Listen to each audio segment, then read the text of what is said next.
ডাক্তারবাবু খুব একটা খুশি হলেন না রিপোর্ট থেকে, বললেন যে না ওষুধের ডোজ আরো বাড়িয়ে দিচ্ছে এরকম। কেন মানে সামান্য বাজারে হয়তো 5 টাকার দই বা কিছু একটা জিনিস কিনতে বেরোবো, তার যে কত যে মুখে কিছু মেখে নিল, এই পাউডার ওই পাউডার এই কি ওই কি হাতে এরকম মেরে স্পঞ্জ নিয়ে এরকম দিচ্ছে। হ্যাঁ এরকম কত কি হবে আজকে ব্রেকফাস্টে? দেখি কি খাবার, একটা আটা মাখা আছে, এগ রোল রান্না হয়ে গেছে মোটামুটি শুধু মাছ ভাজবো। মা যত তাড়াতাড়ি পারে সকালবেলায় রান্নাটা সেরে নেয়, ঘরে ঢোকা যায়, কারণ গ্যাসের কাছে তো থাকা যায় না। আজকে মা বাড়িতেই আছে, সো আজকে আমাদের ব্রেকফাস্টে দেখি এগ রোল করবো। গুড মর্নিং সবাইকে। একদম ছাদি ফাটা রোদ্দুর, চাঁদি ফাটা না গো, চাঁদি ফাটা রোদ্দুর পুরো একদম বাইরে ঝলমল ঝলমল করছে।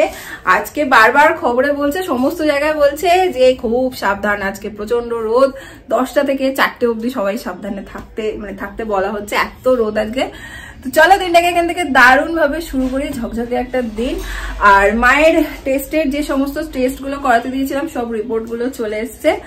আমি যতটুকু বুঝি, আমার আইডিয়া খুব কম, ভুল হতে পারি, আমার রিপোর্ট দেখে মনে হলো ঠিকঠাকই আছে, আশা করি কোনো অসুবিধে নেই।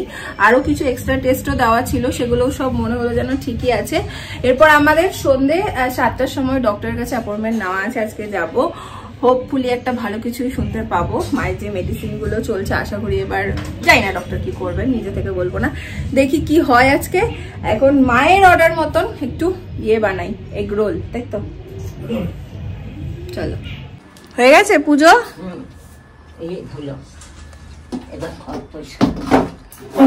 গরমে অবস্থা খারাপ।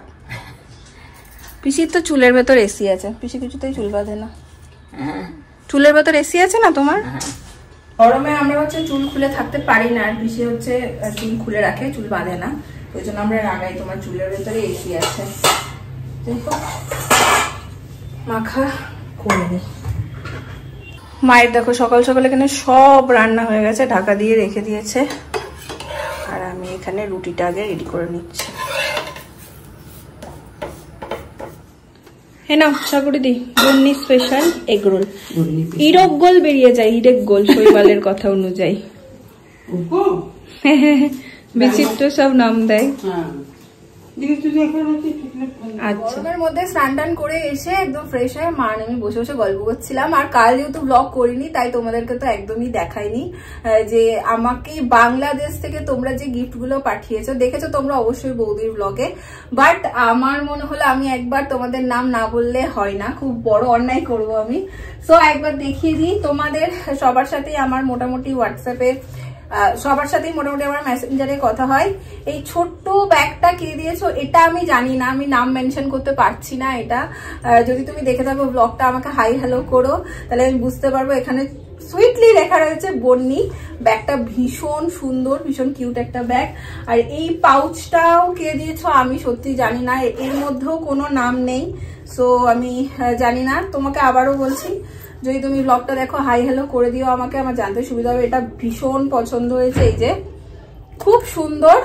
আর তার সাথে হচ্ছে কানের ছিল, হ্যাঁ এই তো এখানটা দিয়ে দুটো কানের।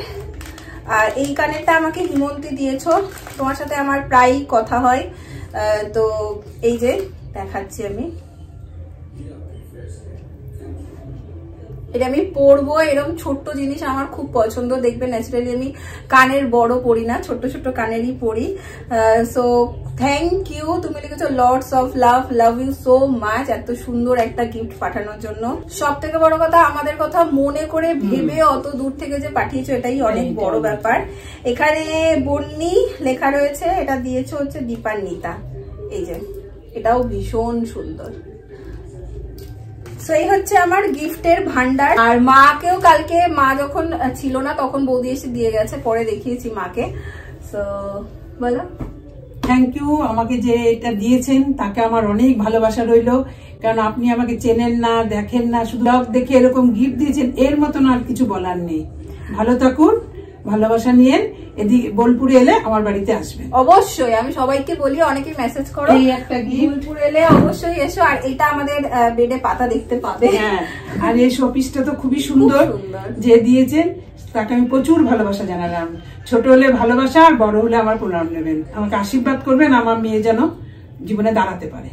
এই দুটো গিফটের নামই জানি না, সো বলতে এখানে বন্নির মা লেখা রয়েছে, নামগুলো দেখে তো ভালো লাগছিল। আর এই গিফটের মানে দুটো নামই আমি জানি না কে দিয়েছো বা কি, যাই হোক সব মিলিয়ে অনেক অনেক অনেক অনেক ভালোবাসা। এইভাবেই বন্ডিংটা যেন স্ট্রং থাকে। আর ইন্ডিয়াতে এলে ডেফিনেটলি আমাদের বাড়ি আসতে কেউ ভুলো না, সামনাসামনি আলাপ করতে আরো বেশি ভালো লাগে। মা বাড়িতে আছে বলে বলতে যাচ্ছিলাম আজকে দুপুরে সানডের মেনু, তারপরে মনে পড়লো আরে না আজকে তো সানডে নয়। আর এই যে আজকে দুপুরের মেনুতে লাউ আছে, ভাত আছে, আলু সেদ্ধ, মাছ ভাজা আর কলাইয়ের ডাল। পিসি খাচ্ছে লাউ দিয়ে, এই যে মন দিয়ে খাচ্ছে। আজকে চা বসিয়ে দিচ্ছি তাড়াতাড়ি, কারণ 7:15 তো বলেছি ডাক্তার দেখানো আছে, তো তাড়াতাড়ি চা খেয়ে রেডি হয়ে বেরোবো, নাহলে দেরি হয়ে যাবে। এখানে বসিয়ে দিয়েছি চা হতে যতক্ষণ। 7:15 বাজে বেরোচ্ছি, এখানে সুইচ করতে পারছি না। আর প্রত্যেক জায়গায় যাওয়ার আগে মা বলে তুই আবার এই জামাটাই পরেছিস, বাট গরমে এই ফুরফুরে জামাটা পরে কি যে আরাম, কি বলবো। চলো বেরোই, লাইট অফ করি। চলো চলো চলো, ছোট মাসির সাথে কথা বলছে না। পিসি এলাম, ঠিক আছে। ডক্টর দেখিয়ে একদম ওষুধ নিয়ে বেরিয়ে গেলাম, বাট আমি রিপোর্ট দেখে যেরকমটা ভেবেছিলাম সেরকমটা নয়। ডাক্তারবাবু খুব একটা খুশি হলেন না রিপোর্ট দেখে, বললেন যে না ওষুধের ডোজ আরো বাড়িয়ে দিচ্ছে এরকম। কেন মানে যে ওষুধটা দিয়েছিলাম সেই অনুযায়ী আরো রিপোর্ট ভালো আসা উচিত ছিল। আসলে মা এত টেনশন করে, এত প্যানিক করে সবকিছু নিয়ে। যাই হোক আমরা বেরিয়ে গেছি, তিন্নিরা আবার ওদিকে চলে এসছে, ওয়েট করছে। হচ্ছে ওষুধের বোঝটা মায়ের, এক গাদা ওষুধ। কি নেবে? আলু, আলু পটল ঝিঙের মূলো, আলু না রুদ্ররাও খাবে না বললো। আলু পটল ঝিঙে মূলো না হয়ে গেছে, এবার নেবো একটু ফল। আর তিনিদের ফোন করেছিলাম চপ খাবি, বলে এই গরমে, হ্যাঁ সেটা আমরা খাবো না, না তাহলে আমরাও খাবো না এই গরমে, তো বাদ দিলাম। মিষ্টি তো ওরা পছন্দ করেই না, নেবো দেখি। তরমুজ আর কলা, কাঁঠালি কলা নিও না। হ্যাঁ এই তো লালই আছে, আর মুখের কাছে সাদা হয়ে যায়। ঠিক আছে, আর কলা দিয়ে দে ভাই। গালেবার জন্য একটু মিষ্টি, খুব পান্তুয়া গোলাপজাম এগুলো ভালোবাসে, এটা ছোট দিয়ে দে। ওই পান্তুয়াটা নিয়ে নাও মা। এই জাস্ট ঢুকলাম বাড়ি। ওই আরেকজন তো কি কি গরম গরম চোখ উল্টে তাকিয়ে আছিস কেন? পুরো লেদা লেদা কেস।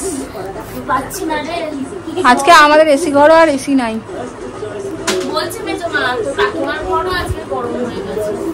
ঠিক আছে না, হাই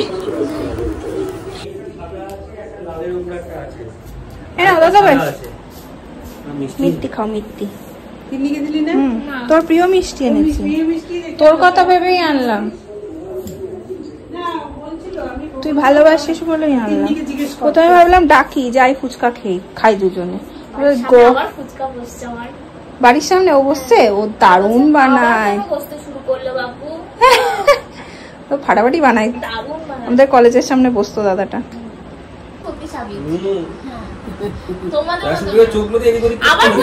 কি তুমি আমাদের চোখ দেখো? তুমি কি করে দেখো? তুমি তো গাড়ি চালাও, তুমি আমাদের চোখ কি করে দেখো?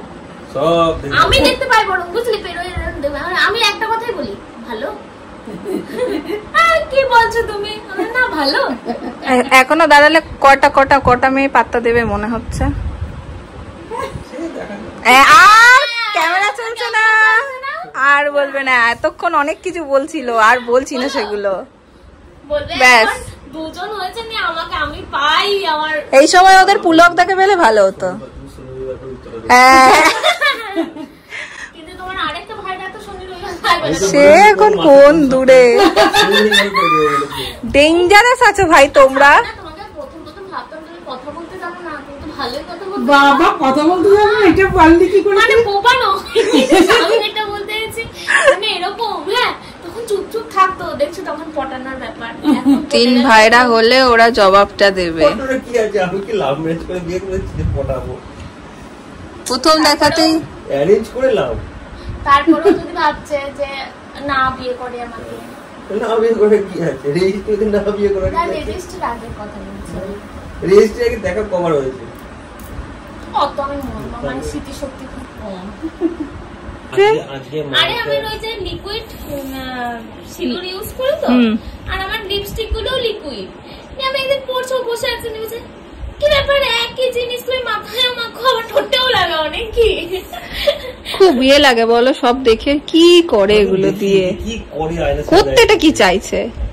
সামান্য বাজারে হয়তো 5 মিনিট দই বা কিছু একটা জিনিস কিনতে বেরোবো, তার যে কত যে মুখে কিছু মেখে নিল, এই পাউডার ওই পাউডার এই কি ওই কি, হাতে এরকম মেরে স্পঞ্জ নিয়ে এরকম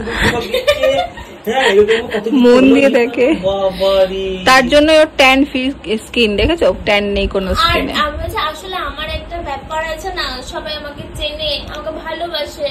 হ্যাঁ চল বলে, হ্যাঁ একজনের সাথে দেখা হয়েছে ব্লগে, হ্যাঁ ব্লগ দেখে তিনি হ্যাঁ বলে ছুটে এসছে, ভালো আছে, ওকে বলো হাই দাদা, ও হাই করলো, হ্যাঁ নিয়ে আমাকে বলছে দিদি তোমার সাথে একটা ছবি তুলতে পারি, হ্যাঁ তোলো, নিয়ে আমি ছবিটা তুলে ও চলো দিদি টাটা, হ্যাঁ ও বলছে ও হাইয়ের বেলায় দাদা আর ফটোর বেলায় দিদি, আমি কি দেখতে খারাপ?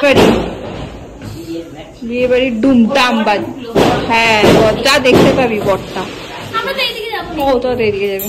ঠিক আছে চল টাটা। তিনটা বেরিয়ে গেল আর খেতে বসে গেছে, কারণ প্রচন্ড খিদে পেয়ে গেছে আমার মার দুজনেরই। আজকের মেনুতে হচ্ছে এই দেখো আলু আর ডিম, কাঁচা পেঁয়াজ লঙ্কা দিয়ে মাখা, মানে সিদ্ধ করে একদম পুরো ইসে করে মাখা, আর গরম গরম ভাত। ঠান্ডা ভেজানো ভাত খেলে বেটার হতো, বাট আজকে আর ভেবেছিল মা রাত্রেবেলা রুটি করবে, বাট গরমে আর ইচ্ছে করছে না, সেই যে গরম গরম ভাতও দিয়ে দিয়েছে মা। চলো তার সাথে সাথে আজকের ব্লগটা আমি এন্ড করে দিচ্ছি। দিনটা ভেবেছিলাম যতটা হ্যাপিলি শুরু হবে, এন্ডটা অতটা হ্যাপিলি হলো না, মানে মায়ের রিপোর্টটা যেরকম ভেবেছিলাম সেরকমটা ঠিক হলো না। যাই হোক ঠিক আছে, ঠিক হয়ে যাবে। চলো তোমাদের যদি আজকেরটা ভালো লাগে সে জায়গায় একটা লাইক করো, কমেন্ট করো, শেয়ার করো। কাল আবার দেখা হচ্ছে অন্য একটা ব্লগ নিয়ে। আজকের জন্য চলো টাটা।